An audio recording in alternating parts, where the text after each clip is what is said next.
സൗന്ദര്യവർദ്ധക ചികിത്സാ പിഴവിന് അന്വേഷണം നേരിടുന്ന കോസ്മെറ്റിക് ഹോസ്പിറ്റലിനെതിരെ ചികിത്സാ പിഴവിന് മുൻപും കേസ്. 2021 ഇവിടെ സമാന ശസ്ത്രക്രിയയ്ക്ക് വിധേയനായ കൊട്ടാരക്കര സ്വദേശി അമൃത് രാജിന്റെ മരണം ചികിത്സാ പിഴവ് കാരണമെന്ന ബന്ധുക്കളുടെ പരാതിയിൽ പേട്ട പോലീസാണ് എഫ്ഐആർ ഇട്ടത്. ചികിത്സാ പിഴവിനെ തുടർന്നായിരുന്നു മരണമെന്ന് മെഡിക്കൽ ബോർഡും കണ്ടെത്തിയിരുന്നു. എന്നിട്ടും പ്രവർത്തനം തുടർന്ന ക്ലിനിക്കിനെതിരെ നടപടി ആവശ്യപ്പെട്ട് മുഖ്യമന്ത്രിക്ക് പരാതി നൽകാൻ ഒരുങ്ങുകയാണ് അമൃത് രാജിന്റെ കുടുംബം. ഞാൻ പറഞ്ഞു എനിക്ക് അവനെ ഒന്ന് കാണണം, അതും കാണിക്കില്ല. അപ്പോൾ 10:30 ഇവർ ഒരു തരത്തിലും ഇത് ഡിസ്ചാർജ് ചെയ്യാനോ ആംബുലൻസ് വരാൻ പറഞ്ഞൊക്കെ നോക്കട്ടെ, ഇപ്പം മൂവ് ചെയ്യാൻ പറ്റില്ല, ഒരു അരമണിക്കൂർ 1 മണിക്കൂർ ഒന്ന് കഴിഞ്ഞിട്ട് നമുക്ക് മൂവ് ചെയ്യാം എന്നുള്ള രീതിയിൽ പറഞ്ഞു. എന്നിട്ട് ഞാൻ സമ്മതിക്കാം. അപ്പോഴത്തേക്കിന് 10:30 11 മണിയായി. ആംബുലൻസ് 11:30 12 മണിക്ക് ആംബുലൻസ് വന്നു. ആംബുലൻസ് വന്നപ്പോഴത്തേക്കിനും പുള്ളി പറഞ്ഞത് ബില്ലുണ്ട്, ഡിസ്ചാർജ് ബില്ലുണ്ട്, അതൊന്ന് പേ ചെയ്യണം. ഞാൻ പറഞ്ഞു ഓക്കെ, ഞാൻ പേ ചെയ്യാമെന്ന് പറഞ്ഞു. 10,000 രൂപയാണ് ബില്ല്. അത് താഴെ ഞാൻ കൗണ്ടറിൽ പോയി, അത് ഈ താഴെയാണ്, ഈ ഫസ്റ്റ് വന്ന കൗണ്ടറിൽ താഴെ വന്നു. ബില്ല് പേ ചെയ്തിട്ട് ഞാൻ ആ ഗ്രൗണ്ടിൽ നിന്ന് ഇറങ്ങി ആംബുലൻസ് കിടക്കുന്നിടത്തോട്ട് വന്നപ്പോൾ എന്നെ മേളിൽ നിന്ന് അവർ വിളിച്ചു, ഒന്ന് മേളിലോട്ട് വരണമെന്ന് പറഞ്ഞു. ഞാൻ മേളിലോട്ട് ചെല്ലുമ്പോൾ അപ്പം ബിബിലേഷ് ഇല്ല അവിടെ. അപ്പോൾ ഈ മിസ്റ്റർ ഹരിദാസ് ആ ഡോക്ടറായിരുന്നു, അതിൻ്റെ MD ആണെന്ന് പറഞ്ഞു, പുള്ളിയുടെ ആണ് ഹോസ്പിറ്റലെന്ന് പറഞ്ഞു. പുള്ളി എന്നെ ക്യാബിനിൽ വിളിച്ചുകൊണ്ട് പോയിട്ട് കുറേ കാര്യങ്ങൾ പറഞ്ഞിട്ട് അവസാനം ഞാൻ ചോദിച്ചു എന്താണ് എൻ്റെ അനിയൻ്റെ അവസ്ഥയെന്ന് പറഞ്ഞപ്പോൾ പറഞ്ഞത് ആൾ പോയി എന്നാണ് പറയുന്നത്. എൻ്റെ അനിയനും ഇതേ ഇൻസിഡൻറ്റ്. ആ മെഡിക്കൽ റിപ്പോർട്ട് എനിക്ക് വിശ്വാസമല്ലാത്തതുകൊണ്ട് എനിക്ക് അപ്പെക്സിൽ പോകണം. ഞാനിത് ഇനിയിപ്പം CM കാണുക, ഞങ്ങളുടെ പ്രശ്നങ്ങൾ അദ്ദേഹത്തിനോട് പറയുക, DGPയെ കാണുക, എന്തുകൊണ്ട് എനിക്ക് ഈ നീതി നിഷേധം ഉണ്ടായി എന്ന് അദ്ദേഹത്തിനോട് പറഞ്ഞാലേ എന്തുകൊണ്ട് ഇത് അപ്പെക്സിൽ പോയില്ല, അല്ലെങ്കിൽ ആ ഡൗട്ട് വെച്ചിട്ട് പോകാമായിരുന്നു, ശ്രദ്ധിക്കാമായിരുന്നു. വിവരങ്ങളുമായി തിരുവനന്തപുരത്ത് നിന്ന് BV അരുൺ ചേരുന്നുണ്ട്. അരുൺ, കഴിഞ്ഞ ദിവസമാണ് ഈ കോസ്മെറ്റിക് ഹോസ്പിറ്റലിനെതിരെ ഗുരുതരമായിട്ടുള്ള ആരോപണം ഉയർന്നു വന്നത്. അതായത് അവിടെ ശസ്ത്രക്രിയ നടത്തിയ, അവിടെ ചികിത്സയ്ക്കെത്തിയ ഒരു യുവതിയുടെ കൈകാൽ വിരലുകൾ നഷ്ടപ്പെടുന്ന സാഹചര്യം. പക്ഷെ പിന്നീട് ഈ ഹോസ്പിറ്റലുമായി ബന്ധപ്പെട്ട നിരവധി ആരോപണങ്ങൾ ഉയർന്നു വരുന്നുണ്ട്. ഇത്തരം ചികിത്സാ പിഴവുകളുള്ള ആശുപത്രിക്ക് എങ്ങനെയാണ് ലൈസൻസ് കിട്ടിയത് തുടങ്ങിയ പല കാര്യങ്ങളിലും ദുരൂഹതയുണ്ട്. അതിനിടെയാണ് 2021 പരാതി വീണ്ടും ഉയർന്നു വരുന്നത്. എന്താണ് ന്യൂസ് 18നോട് ആ കുടുംബം, അതായത് മരണപ്പെട്ട അമൃത് രാജിന്റെ കുടുംബം വിശദീകരിക്കുന്നത്? അവരുടെ ഇനി ഈ കേസുമായി ബന്ധപ്പെട്ട് കൂടുതൽ നിയമ നടപടികളൊക്കെ ഒരുങ്ങുകയാണോ ഇവർ? ഏറ്റവും സ്ഥലങ്ങളും പേരുകളും മാത്രമേ മാറുന്നുള്ളൂ. അമൃത് രാജ് കൊട്ടാരക്കര സ്വദേശിയായിരുന്നു. 2021 ഈ ശസ്ത്രക്രിയയ്ക്ക് വിധേയനായി.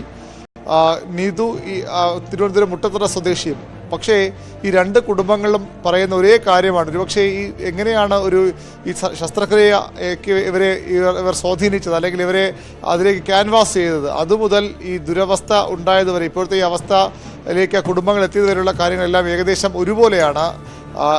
ചികിത്സ കഴിഞ്ഞ് നീതുവിനെ ആ ദിവസം തന്നെ വീട്ടിലേക്ക് വിട്ടെങ്കിൽ അമൃത് രാജിൻ്റെ വീട് കൊട്ടാരക്കര ആയതുകൊണ്ട് ഒരു ദിവസം കൂടി ആശുപത്രിയിൽ താമസിപ്പിച്ചു. അടുത്ത ദിവസം അമൃത് രാജും വീട്ടിലേക്ക് പോയി. നീതുവിനോട് ക്ഷീണമുണ്ടെന്ന് പറഞ്ഞപ്പോൾ ഈ ഡോക്ടർ ബിബിലീഷ് പറഞ്ഞത് കഞ്ഞിവെള്ളം കുടിച്ചാൽ മതി, ഉപ്പിട്ട കഞ്ഞിവെള്ളം കുടിച്ചാൽ മതി, ശരിയാവും, ക്ഷീണവും BPയും ഒക്കെ ശരിയാകുമെന്ന് തന്നെയാണ്.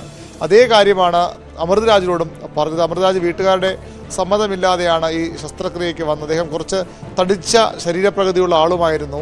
അതുകൊണ്ട് തന്നെ ഈ കൊഴുപ്പ് മാറ്റിയാൽ ശരിയാകുമെന്ന പ്രതീക്ഷയായിരുന്നു. കോവിഡ് കാലത്താണ് ഈ ആശുപത്രി അധികൃതർ ഇദ്ദേഹത്തെ സ്ഥിരമായി ബന്ധപ്പെട്ടത്. കോവിഡിന് ശേഷം ശസ്ത്രക്രിയ വിധേയനാവുകയും ചെയ്തു. പക്ഷേ അധിക ദിവസം ജീവനോടെ ഇരുന്നില്ല ഈ ശസ്ത്രക്രിയയ്ക്ക് ശേഷം. ഈ അമൃത് രാജ് എന്ന യുവാവ് വളരെ വേഗത്തിൽ തന്നെ ആരോഗ്യ പ്രശ്നം ഉണ്ടായിരുന്നു. ആദ്യ ദിവസം ആശുപത്രി വിളിക്കുമ്പോൾ കഞ്ഞിവെള്ളം കുടിക്കാൻ പറഞ്ഞു. വീണ്ടും 2-3 ദിവസം വിളിച്ച ശേഷമാണ് ആശുപത്രിയിലേക്ക് ചെല്ലാൻ തന്നെ അവർ അനുവദിച്ചത്. അപ്പോൾ സുഹൃത്തുക്കളെയും കൂട്ടിയാണ് അമൃത് രാജ് അവിടേക്ക് പോയത്. ആശുപത്രിയിൽ എത്തുമ്പോൾ ആരോഗ്യനില മോശമാകുന്നു. അവിടെ നിന്ന് ഇയാൾ തന്നെ, ഈ ബിബിലേഷ് എന്ന ഡോക്ടർ തന്നെ അമൃത് രാജിനെ മറ്റൊരു ആശുപത്രിയിലേക്ക്, തിരുവനന്തപുരത്ത് ആനേറയുള്ള ലോർഡ്സ് ഹോസ്പിറ്റലിൽ നിന്ന് ആശുപത്രിയിലേക്ക് കൊണ്ടുപോകുന്നു. അവിടെയും ഇയാൾ പ്രാക്ടീസ് ചെയ്യുന്നുണ്ട് എന്നാണ് ആ സമയത്ത് അവിടുത്തെ പ്രധാനപ്പെട്ട ഡോക്ടറെ, ആശുപത്രിയുടെ MDയെ തന്നെയാണെന്ന് ചികിത്സ കാണിക്കുന്നത്. വളരെ വേഗം ആരോഗ്യനില മോശമാകുന്നു. ഇതിൻ്റെ സഹോദരൻ നമ്മോട് സംസാരിച്ച സതീഷ് കുമാർ അവിടെ എത്തുമ്പോൾ ICUവിലാണ് തീവ്രപരിചരണ വിഭാഗത്തിലാണ്, വലിയ ആരോഗ്യ പ്രശ്നമുണ്ട്, രക്ഷിക്കാൻ ശ്രമിക്കുകയാണെന്ന് മറുപടി കേട്ട് കുടുംബം അക്ഷരാർത്ഥം ഞെട്ടുകയായിരുന്നു. കാരണം അങ്ങനെ ആരോഗ്യ പ്രശ്നങ്ങളൊന്നും ഉണ്ട ആളായിരുന്നില്ല അവരുടെ സഹോദരൻ അമൃതരാജ്. അതിനുശേഷം അങ്ങനെയെങ്കിലും മറ്റ് എല്ലാ സൗകര്യമുള്ള ആശുപത്രിയിലേക്ക് മാറ്റാം, അങ്ങനെ കിംസ് ആശുപത്രിയിലേക്ക് കൊണ്ടുപോകാൻ കുടുംബം തയ്യാറായി.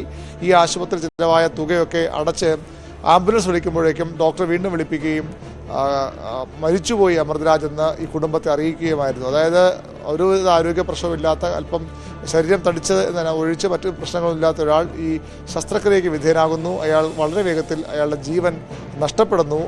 ഈ കുടുംബം പേട്ട പോലീസിൽ പരാതി നൽകുന്നു. അന്ന് പേട്ടയിലാണ് ഈ സ്ഥാപനം പ്രവർത്തിച്ചത്. നമ്മൾ അതിൻ്റെ ദൃശ്യങ്ങൾ കഴിഞ്ഞ ദിവസം എടുത്തിരുന്നതാണ്. പേട്ടയിലെ ഓഫീസ് അത് ഇപ്പോൾ മറ്റു സ്ഥലത്തേക്ക് മാറി.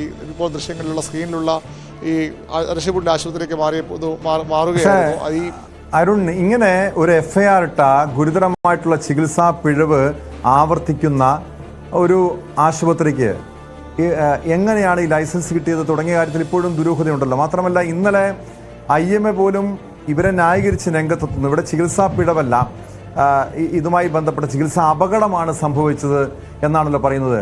ഇതേ ന്യായങ്ങൾ തന്നെയായിരുന്നു ഈ അമൃതരാജിന്റെ മരണത്തിലും ഇവർ പറഞ്ഞത്. എന്തെങ്കിലും നഷ്ടപരിഹാരമെങ്കിലും ആ കുടുംബത്തിന് ലഭിച്ചിരുന്നോ?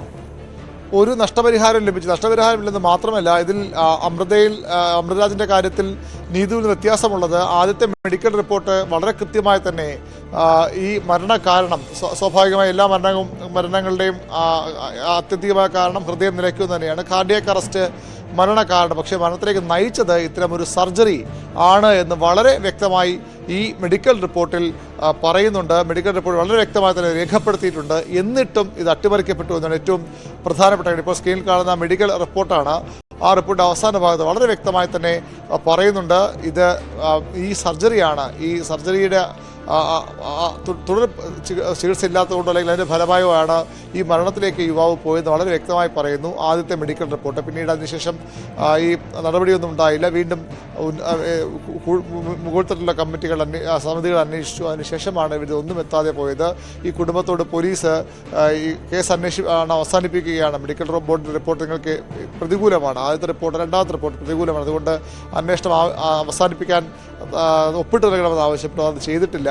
അതായത് ഈ അന്വേഷണം അവസാനിപ്പിച്ചതിന് ആ കുടുംബത്തിൻ്റെ ഒരു സമ്മതമില്ല. അങ്ങനെ ആ കേസ് ഒരിടവും എത്താതെ പോവുകയായിരുന്നു. ഏറ്റവും ശ്രദ്ധിക്കേണ്ടത്, ആദ്യം മെഡിക്കൽ ബോർഡ് തന്നെ ഇതിൽ ചികിത്സാ പിഴ ഉണ്ട് എന്ന് കണ്ടെത്തി. എന്നിട്ടും ഈ കേസ് ഒരിടവും എത്താതെ പോയെങ്കിൽ സ്വാഭാവികമായും ടോം ചോദിച്ചതുപോലെ ഇയാളുടെ സ്വാധീനം എന്താണ്, എത്രത്തോളം വലിയ സ്വാധീന ശക്തിയുള്ള ഒരു ഗ്രൂപ്പായിരിക്കാം അല്ലെങ്കിൽ ഡോക്ടറായിരിക്കാം ഈ ആശുപത്രിയുടെ തലപ്പത്തുള്ളത് എന്നത് വളരെ പ്രധാനപ്പെട്ടതാണ്. അതുകൊണ്ട് കൂടിയാകാം ഒരുപക്ഷെ ഇതുവരെയും ഇപ്പോഴും മെഡിക്കൽ ബോർഡ് ചേർന്ന് ആ റിപ്പോർട്ടിൻ്റെ ഉള്ളടക്കമൊക്കെ ആ രീതിയിൽ പുറത്തു വരാതെയും അല്ലെങ്കിൽ തുടർ നടപടിയിലേക്ക് പോകാതെയും ഇരിക്കുന്നത്. ഇയാളെ ഇതുവരെ അറസ്റ്റ് ചെയ്യാൻ പോലീസ് തയ്യാറാകാത്തത്, ഇങ്ങനെ ഗുരുതരമായ ആരോപണം നേരിട്ട ഒരു സ്ഥാപനത്തിന് പേട്ടയിൽ നിന്ന് മാറി 5-6 കിലോമീറ്ററുകൾ അപ്പുറമുള്ള അരശുമൂട്ടിൽ തീർച്ചയായും എന്തായാലും ഇതിന്റെ ലൈസൻസ് എങ്ങനെ കിട്ടിയത് ഉൾപ്പെടെയുള്ള കാര്യങ്ങൾ പരിശോധിക്കേണ്ടതാണ്. മാത്രമല്ല, കൃത്യമായ യോഗ്യതയുള്ളവരാണോ ഇവിടെ ഈ സൗന്ദര്യവർദ്ധക ചികിത്സ നടത്തുന്നത്? ഇതുമായി ബന്ധപ്പെട്ട പല സ്ഥാപനങ്ങളും കേരളത്തിൽ അങ്ങോളം ഇങ്ങോളമുണ്ട്. പ്രത്യേകിച്ചും ഹെയർ ഫിക്സിങ് അല്ലെങ്കിൽ സൗന്ദര്യവർദ്ധക ആശുപത്രികളൊക്കെ. ഇതിൽ പല ഡോക്ടർമാർക്കും യോഗ്യതയില്ല എന്ന ആരോപണങ്ങളൊക്കെ ഉയർന്നു വന്നിട്ടുള്ളതുമാണ്.